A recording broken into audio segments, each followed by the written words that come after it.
Dear audience, নতুন একটি ভিডিওতে সবাইকে স্বাগতম।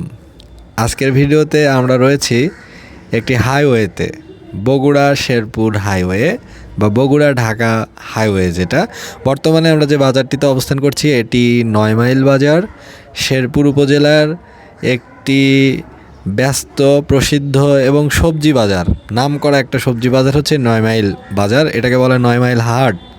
এই 9 মাইল বাজারে প্রতিদিন সকালে পার্শ্ববর্তী এলাকাগুলো থেকে, ধুনট থেকে, শাহজাহানপুর থেকে এবং আশেপাশের যেগুলো এলাকা রয়েছে সেখান থেকে প্রচুর পরিমাণ কৃষি পণ্য, কৃষি সবজি, সেটা টমেটো, ফুলকপি, মরিচ, আলু, অর্থাৎ স্থানীয়ভাবে যেগুলো পণ্যই কৃষি জমিতে ফসল হিসেবে উৎপাদন করা হয় সেগুলো এই হাটে নিয়ে এসে কেনাবেচা করা হয়। এটি একটি বড় পাইকারি সবজি হাট এবং এখান থেকে পণ্যগুলো কৃষক অবস্থা থেকে কিনে, অর্থাৎ প্রান্তিক পর্যায় থেকে কিনে ব্যবসায়ীরা এগুলো এখানে ট্রাকে বা গাড়িতে লোড করে ঢাকাতে পাঠায় বা বিভিন্ন দেশের বিভিন্ন জায়গায়, বিভিন্ন প্রান্তে চলে যায় যেখানে সবজির চাহিদা রয়েছে।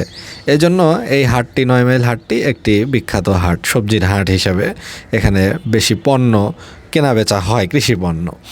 আর এখানে যে রাস্তাটা আপনারা দেখতে পাচ্ছেন, বেশ প্রশস্ত রাস্তা, মাঝখান দিয়ে ডিভাইডার রয়েছে, অর্থাৎ রাস্তাগুলো লেন ভাগ করে দেওয়া হয়েছে। আমরা এখন যে লেন দিয়ে যাচ্ছি এটি হচ্ছে একদম রাস্তার প্রান্তের লেন।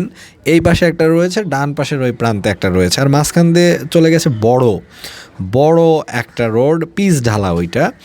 আর এটা হচ্ছে ঢালাই রাস্তা। ওই মাঝখানের রাস্তা দিয়ে দূরপাল্লার বাস, ট্রাক, পণ্যবাহী গাড়ি, যারা সাধারণত দূরের রংপুরের গাড়ি, ঠাকুরগাঁও, পঞ্চগড়, নীলফামারী, দিনাজপুর, নওগাঁ, জয়পুরহাট ইত্যাদি প্রভৃতি জেলার যে গাড়িগুলো, এগুলো সাধারণত মাঝখানের রাস্তা দিয়ে যায় এবং বড় গাড়িগুলো যায়, বাস এবং ট্রাক যাবে ওখান দিয়ে। আর এই যে রাস্তা দিয়ে চলে হচ্ছে ছোট গাড়ি, যেগুলো CNG, motorbike, cycle, van, rickshaw ইত্যাদি চলার জন্য ছোট রাস্তা, সেগুলো হচ্ছে পাশে। এই জন্য লেন ভাগ করে দেওয়া হয়েছে। এই জন্য এই লেন ভিত্তিক রাস্তাগুলো নিরাপদ। কোন ক্ষেত্রে? সেখানে দ্রুত যাতায়াত ব্যবস্থা যেরকম নিশ্চিত হয়, ঠিক সেরকম দুর্ঘটনাও অনেকাংশে এড়ানো যায়, কারণ লেন ভাগ করা আছে।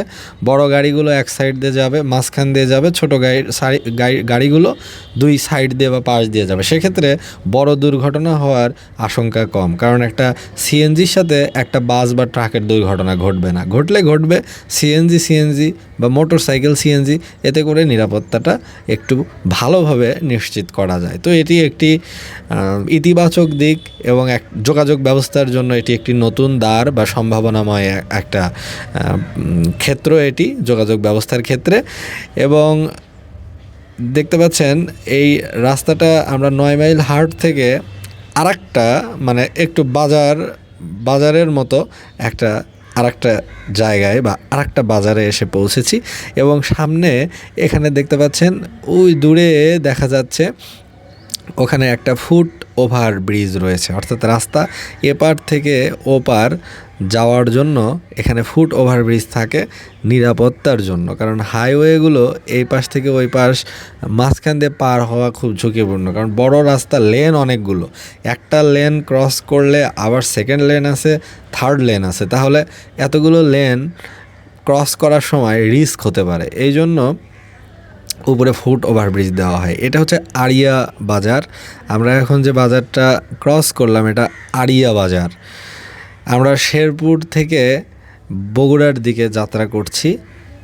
এটা হচ্ছে বগুড়াগামী রাস্তা, বগুড়া শহরের দিকে গিয়েছে, এটা বগুড়া জেলা সদরের দিকে রাস্তাটা গিয়েছে। এবং উত্তরবঙ্গের প্রবেশদ্বার বলা হয় বগুড়াকে, অর্থাৎ সিরাজগঞ্জ, বগুড়া এগুলো উত্তরবঙ্গের প্রবেশদ্বার। সিরাজগঞ্জ হচ্ছে যমুনা সেতুর জন্য প্রবেশদ্বার, অর্থাৎ যমুনা সেতুই তো উত্তরবঙ্গের রাজশাহী বিভাগ এবং রংপুর বিভাগ, এই দুই বিভাগের 16 জেলাকে ঢাকা বিভাগের সাথে কানেক্ট করেছে বা সংযুক্ত করেছে কিন্তু যমুনা ব্রিজ। আর বগুড়া শহরটাকে উত্তরবঙ্গের প্রবেশদ্বার বলা হয়, কারণ রংপুর বিভাগের যে কয়টি জেলা, সব কয়টি জেলা কিন্তু বগুড়ার উপর ডিপেন্ডেন্ট, অর্থাৎ বগুড়ায় যোগাযোগ ব্যবস্থা বন্ধ হয়ে গেলে উত্তরবঙ্গের রংপুর বিভাগের যে কয়টি জেলা রয়েছে সব জেলাগুলোই যাতায়াত করে বগুড়া জেলার উপর দিয়ে, অর্থাৎ বগুড়া অফ মানে নর্থ বেঙ্গলের এই পাশে বেশ কয়েকটা জেলা, 8-10টা জেলা অফ হয়ে গেল। এরকম এই জন্য বলা হয় বগুড়াকে উত্তরবঙ্গের প্রবেশদ্বার।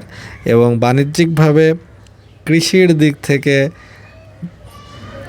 সব দিক থেকেই বগুড়া একটা স্বতন্ত্র অবস্থানে রয়েছে। যে বাম পাশে যে মোটর বাইকটা প্রবেশ করলো, এটা হচ্ছে সেনানিবাস এলাকা। এটা হলো বগুড়া সেনানিবাস বা বগুড়া ক্যান্টনমেন্ট এলাকা শুরু হয়ে গেছে। অনেকখানি এলাকা জুড়ে বগুড়া ক্যান্টনমেন্ট বা বগুড়া সেনানিবাস এলাকা বিস্তৃত। আমরা এখন সেনানিবাস এলাকাতেই রয়েছি। বগুড়াতে 2টা ক্যান্টনমেন্ট। এটা হচ্ছে মেইন বগুড়া ক্যান্টনমেন্ট, এইটা শহর থেকে বেশ দূরে, 10 কিলোমিটারের মতো দূরে।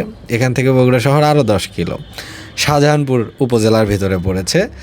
এবং আরেকটা ক্যান্টনমেন্ট রয়েছে বগুড়ায়, ওটা বগুড়া শহরের পাশে, ওটাকে বলা হয় জাহাঙ্গীরাবাদ ক্যান্টনমেন্ট। তো বগুড়াতে 2টা ক্যান্টনমেন্ট অবস্থিত, একটা শাহজাহানপুর উপজেলায় বি ব্লক বা মাঝিরা নামক এলাকায়। আমরা এখন যে জায়গায় অবস্থান করছি এটা হচ্ছে বগুড়া সেনানিবাস এলাকা। এই যে বাম পাশে এগুলো কিন্তু সব সেনানিবাস এলাকা, এবং এখানে কিন্তু একটা পরিখা রয়েছে, অর্থাৎ খালের মতো রাস্তার পাশে এই নিচু রয়েছে, কিন্তু নিচ দিয়ে কিন্তু অনেক নিচু, জলাশয়ের মতো। আর ওই পাশে রয়েছে সেনানিবাসের সীমানা প্রাচীর, অর্থাৎ সীমানা প্রাচীরের এই পাশেই আবার এটাকে বলে পরিখা, মানে হচ্ছে নিরাপত্তাজনিত কারণে জলাশয়ের মতো, খালের মতো। এর কারণ হচ্ছে ট্যাঙ্ক যেন ইজিলি মানে প্রবেশ করানো না যায়। নিরাপত্তার জন্য সাধারণত ওই সীমানার পাশ দিয়ে খালের মতো করা থাকে, যেন যে কোনো গাড়ি ঢুকানো না যায়। ঢুকাতে গেলে ওই 2টা মেইন পয়েন্ট দিয়ে, 2-3টা যে গেট রয়েছে, গেট দিয়েই ঢুকাতে হবে। তাহলে গেটের নিয়ন্ত্রণ যদি নেওয়া যায়, তাহলে যেহেতু সীমানা প্রাচীর দেয়া, এলাকাটাকে সেভ করা সুবিধা হবে। এটা হচ্ছে একটা মানে কারণ, এটা একটা মানে যুক্তিসঙ্গত কারণে এই কাজটা করা হয় বা এইভাবে নির্মাণ করা হয়। আমরা এখন এই তো চলে এসেছি বি ব্লক বাজারে। এটাই হচ্ছে বি ব্লক বাজার। এখানে যে আর্মি মেডিকেল রয়েছে বাম পাশে, আর্মি মেডিকেলের গেট, এবং এখানে বেশ অনেকখানি জায়গা ফাঁকা রয়েছে, এখানে ছোট ছোট দোকান রয়েছে, এবং এটাই বি ব্লক বাজার।